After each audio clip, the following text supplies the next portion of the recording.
রাস্তায় যখন হাঁটে তখন পুরুষের দিকে আকৃষ্ট হয়েছে। রাস্তার একবার এই দিকে যায়, একবার এই দিকে আসে, একবার হাত নাড়ে, একবার মুখের ভাঁজ করে, একবার চুলের ভাঁজ করে, কেন জানি কেমন কেমন করে, কেন জানি আনছান আনছান করে। তার মানে ও নিজে পরিবর্তন হয়েছে। লায়াত খোলাল জান্নাহ, এরা জান্নাতে যাবে না। জান্নাতে তো যাবে না, যাবে না, ওলা ইয়াজাদ না রিহাহা, এই জান্নাতের গন্ধ পাবে না। ফাইনা রিহালা তুজাদু মিন মাসিরাতে কাদা ওয়া কাদা, যেই জান্নাতের গন্ধ 1 বছরের দূরত্ব পথ থেকে পাওয়া যায়, এটা জান্নাত। এইখান থেকে একটা দ্রুতগামী ঘোড়া দৌড়াতে লাগলো, 1 বছর দৌড়িয়ে যত পথ যাবে সেই পথের মাথায় যদি কেউ দাঁড়ায় সেই জান্নাতের গন্ধ পাবে।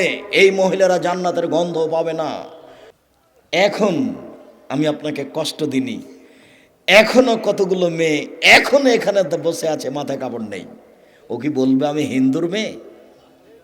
ওর বাপ কাপুরুষ, যার কারণে তার মাথায় কাপড় নেই। উপস্থিত বৈঠকের দিনই মুসলিম বোন, আপনাকে আমি অপমান করতে আসিনি, আমি তা চাইনি। 3 শ্রেণীর মানুষ জান্নাতে যাবেন, এটা চূড়ান্ত।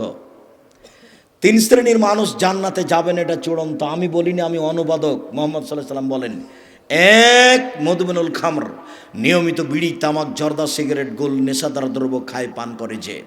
2 আর রাজালত মিনান নিসায়ে, পুরুষের বেশধারী নারী, যারা পুরুষের জুতা স্যান্ডেল পরে, যারা পুরুষের শার্ট প্যান্ট পরে, যারা পুরুষের পোশাক পরে, যারা মাথার চুল ছোট করে, যারা গেঞ্জি গায়ে দিয়ে চলে, যারা প্যান্ট পরে, তারা জান্নাতে যাবে না। 3 দায়ুস, আপনি জনাব, আপনি। এই মেয়ে, গল্প করছো কেন? তোমার বাপের কথাই বলছি। তোমার বাপ জান্নাতে যাবে না এই কথা আমি বলিনি, মুহাম্মদ সাল্লাল্লাহু আলাইহি সাল্লাম বলেন।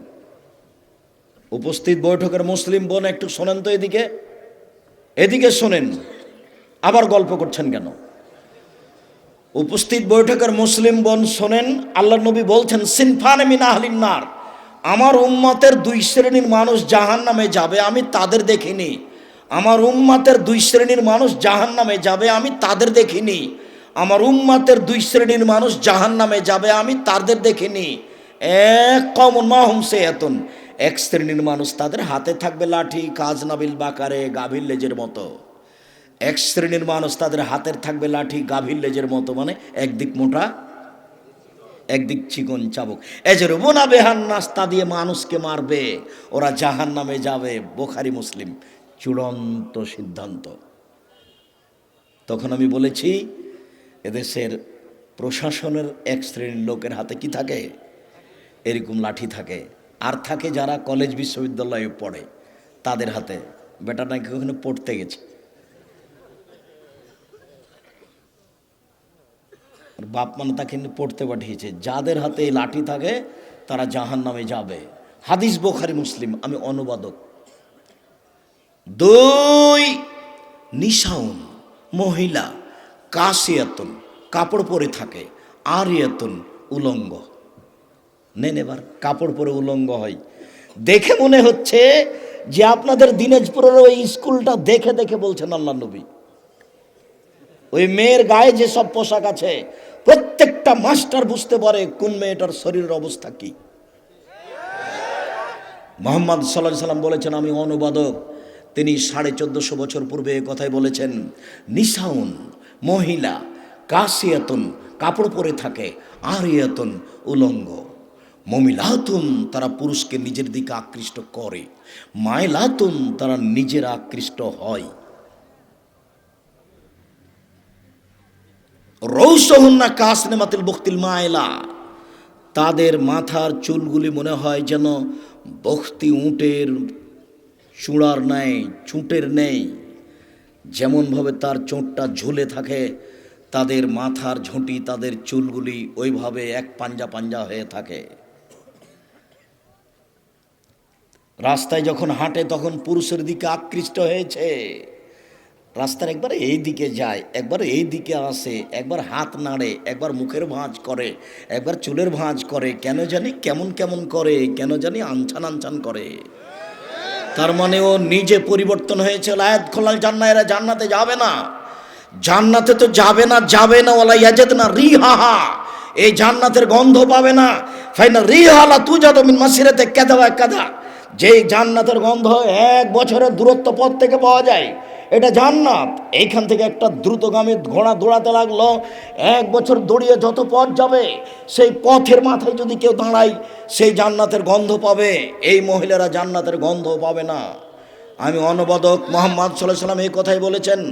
সম্মানিত দিনী ভাই বোন, এই ছেলে, কথা বলার চেষ্টা করো না। আমরা খুব তাড়াতাড়ি কথা শেষ করে নিচ্ছি। আজকের জন্য সংক্ষিপ্ত বিবরণে জরুরি কথা। এদেশের বিবাহের শুরু থেকে নিয়ে শেষ পর্যন্ত যত নীতিমালা আছে সবই হারাম। বিবাহ পড়ানোর পরে বিবাহ পড়ানোর পদ্ধতিও হারাম।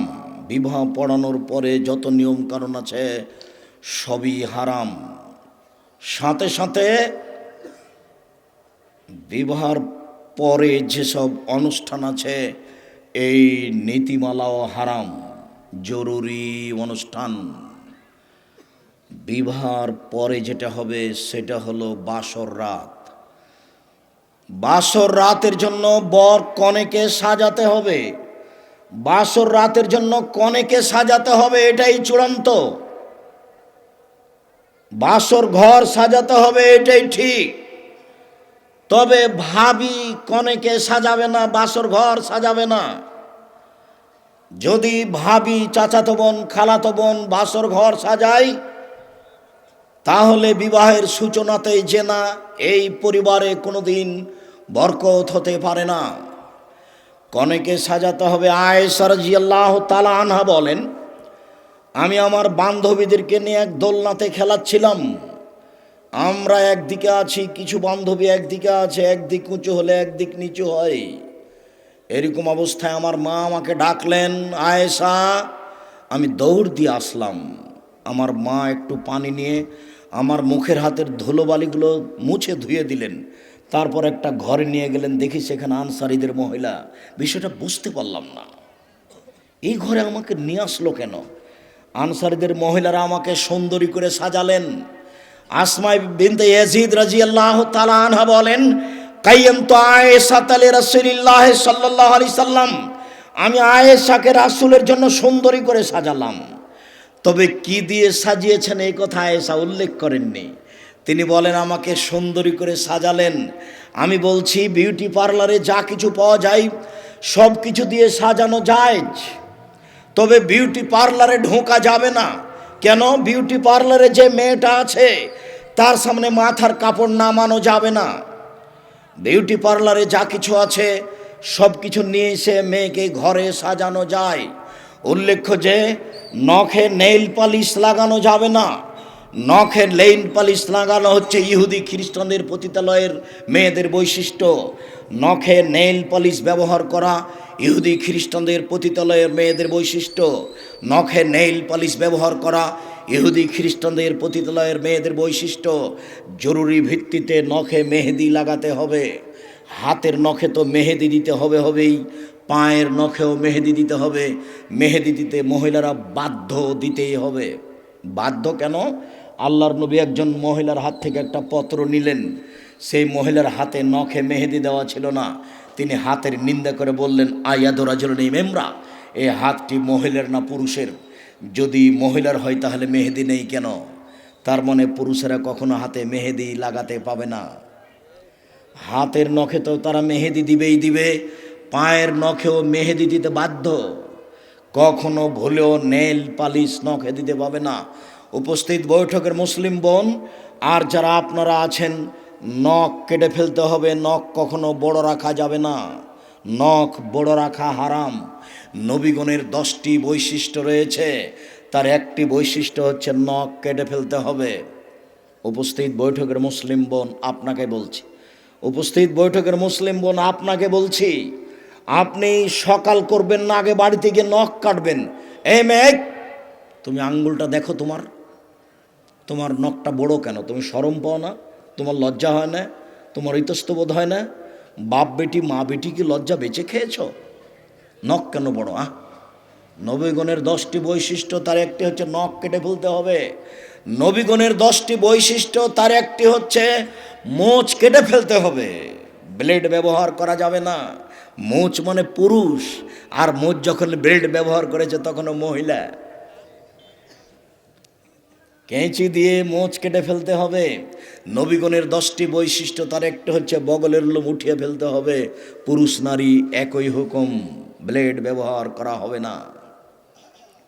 নবীগণের 10টি বৈশিষ্ট্য, তার একটি হচ্ছে নিচের লোম পরিষ্কার করতে হবে ঊর্ধ্বে টাইম 40 দিন, যেভাবে সম্ভব, যা দিয়ে সম্ভব। পুরুষ নারীর একই হুকুম। নবীগণের 10টি বৈশিষ্ট্য, তার একটি হচ্ছে নখ কেটে ফেলতে হবে জরুরি ভিত্তিতে। বিউটি পার্লারে যা কিছু আছে সব ব্যবহার করা যাবে, তবে কপালে টিপ দেওয়া যাবে না। হিন্দু মেয়েদেরকে বিবাহ করার 10টি পদ্ধতি রয়েছে, তার একটি পদ্ধতি হচ্ছে রাক্ষসী বিবাহ। মেয়ের বাপ বিবাহ দিবে না, ছেলেটা জোর করে বিবাহ করবে। যদি কপালে টিপ দিতে পারে তাহলে বিবাহ হয়ে গেছে।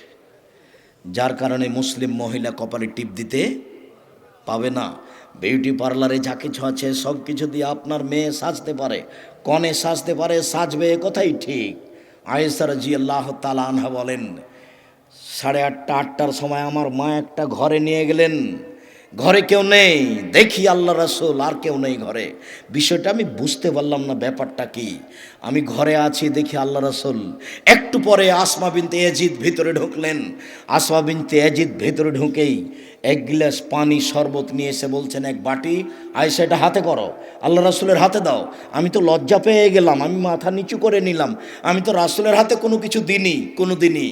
তখন আসমা আমাকে বলছে, হাই, গ্লাস নাও, রাসূলের হাতে দাও। আমি তো ধমক খেয়ে হকচকিয়ে গেলাম, এ কি। তা আমি গিলাসটা হাতে নিলাম, আল্লাহ রাসূলের হাতে দিলাম। আল্লাহ রাসূল পান করলেন, আমাকে বললেন তুমি পান করো। আমার পান করা হল, আল্লাহ রাসূল বললেন আসমাকে দাও। আমি যখন আসমাকে দিতে গেছি তখন আসমা বলছে, না না না না না, আপনার হাত থেকে নেবো, আপনার হাত থেকে নেবো, আপনার হাত থেকে নেবো। আয়েশা দাও, গিলাস আমাকে দাও। তো আল্লাহ রাসূল নিলেন আয়েশার হাত থেকে, নাও আসমা নাও। তারপর আল্লাহ রাসূল আসমাকে দিলেন। আসমা ওখানে মুখ লাগিয়ে শরবত দুধ পান করলেন, যেখানে মুখ লাগিয়ে মুহাম্মদ সাল্লাল্লাহু আলাইহি সাল্লাম দুধ পান করেছিলেন। বাসর রাত বাসর ঘর সাজাতে হবে, কনেকে সাজাতে হবে। ঘরে শরবত, দুধ, মিঠাই খাওয়ার ব্যবস্থা থাকবে। বর ঘরে ঢুকে বইয়ের মাথায় হাত দিয়ে বলবে, আল্লাহুম্মা ইন্না আসআলুকা খায়রাহা খায়রা মা জাবালতা আলাইহি ওয়া আউযুবিকা মিন শাররিহা শাররা মা জাবালতা আলাইহি। আল্লাহ, এই স্ত্রীর কল্যাণ চাচ্ছি, যে কল্যাণ দিয়ে তাকে সৃষ্টি করা হয়েছে সেটাও চাচ্ছি। আল্লাহ, এর ক্ষতি হতে তোমার কাছে বাঁচতে চাচ্ছি, যে বেহায়াই দিয়ে, অবাধ্যতা দিয়ে তাকে সৃষ্টি করা হয়েছে সেটা থেকে আমি তোমার কাছে বাঁচতে চাচ্ছি। এরপরে 2 রাকাত নামাজ, সালাত। স্বামী আগে দাঁড়াবে, স্ত্রী পিছে দাঁড়াবে। নারী পুরুষ কখনো একসাথে দাঁড়াতে পাবে না। মা বেটা হলেও হবে না, দাদি পোতা নাতি হলেও হবে না, কোনো দিনই হবে না। স্বামী স্ত্রী পাশাপাশি দাঁড়াতে পারে কখন?